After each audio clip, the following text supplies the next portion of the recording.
Hello, I'm Denis O'Connor, Curator of Old Irish Ways Museum. I'm 71. I collect stuff for the museum. I'm retired. We started collecting about 2009. My dad bought a new tractor, a new Massey Ferguson tractor in 1964. I was only about 9 or 10 at the time. And that tractor replaced 2 horses. So as we got bigger and bolder, we had other tractors, but that old tractor was always there, and it was gone into very bad disrepair.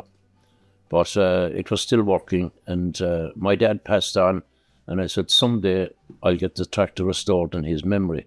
So that was about 2008, I think. And people saw the tractor, and they said, why don't you go to vintage shows and show it off?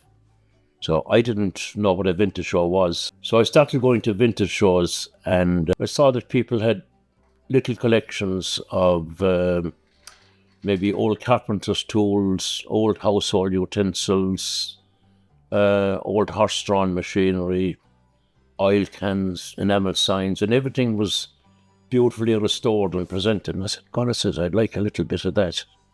So this is the little bit, but it got a bit out of hand. So you kind of couldn't come home without anything. So I then spotted an oil can, and I said, look, I'll buy an oil can just to have something to come home. So the next day you went to a car boot sale, you were looking for carpenter's tools and maybe an oil can. Then either of those mightn't be there, and you went down another road. See, it all kind of happened accidentally. There was no reason to how it developed, like, you know. You see, we had a lot of the stuff, but it was just randomly on long tables, like everything was displayed. People saw it and they said, oh, this is fantastic. But I knew it was wrong, and I didn't know what was wrong. I was so tired of looking at it, and I said, this young guy that was here, 16, he said, did you ever think about doing a classroom or a kitchen? And that put the idea, straight away I knew what was wrong.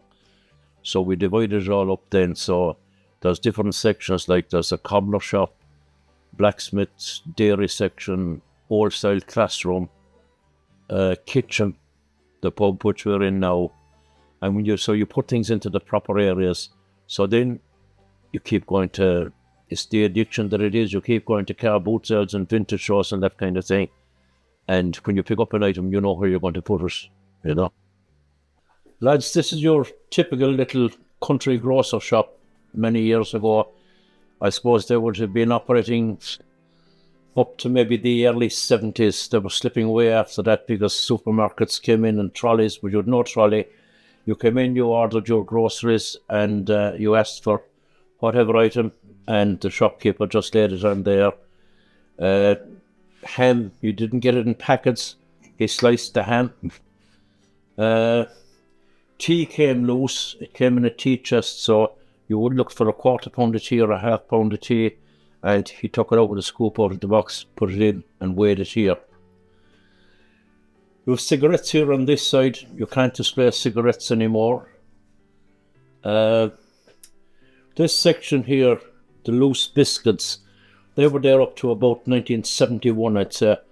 There were all the different biscuits in the boxes, and the shopkeeper gave you a bag, and you could mix and match the biscuits, and he weighed them. Wouldn't be hygienic enough today, although I don't think they killed anybody. I suppose the most serious item that we have downstairs is a famine pot. And the actual pot was sent to Lord Lucan's estate in Killala, the County Mayo. And he immediately dispatched it to the workhouse in Castlebar. He didn't want any peasants dying in his lad. Really nice guy. We try to keep people out of the pub until last, because if you come in here, sit down and relax, you kind of really don't give a tuppeny about the rest of it, you know.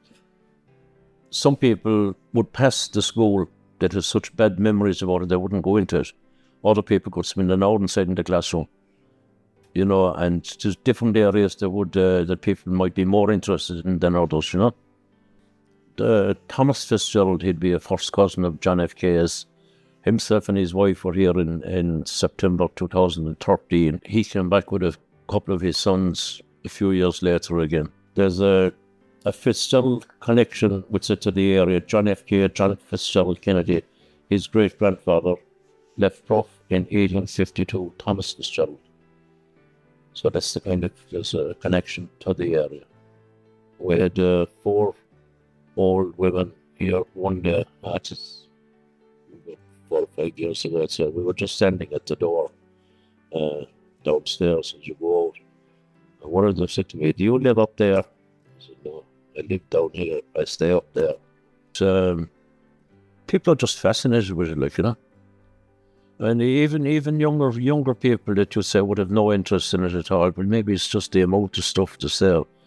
And some of them find it hard to believe how we survived with such primitive means and whatever, you know. This machine, this was for washing eggs. This would be at least 100 years old as well, because back in the day you had no electricity. Everything was handle or foot operated. Now we put it was for washing the real eggs. We put them through it several times, but I dropped an odd egg on the floor.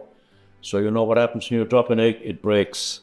But a friend of ours, a wood turner, he made some timber eggs for us. So we'll show you this working now.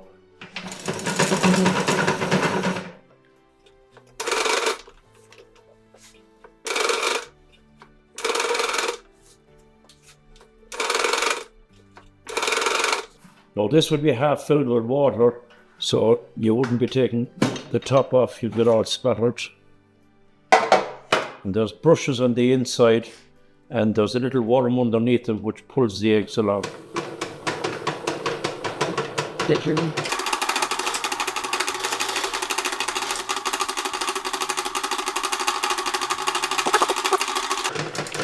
So that's all your eggs washed.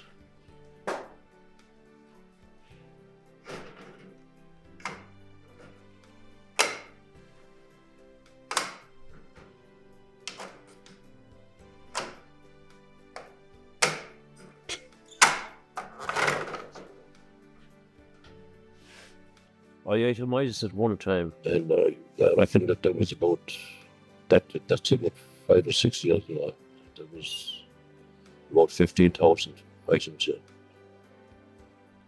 I couldn't say how much, but it's a lot.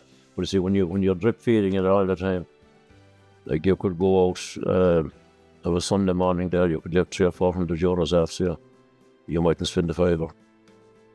I'd be gone out here most Sunday mornings, not later than 5 o'clock.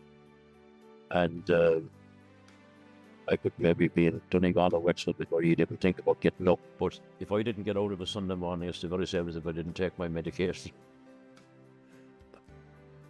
People have asked me to know, would you sell some of the stuff? And the simple answer is anything that's on display is not for sale.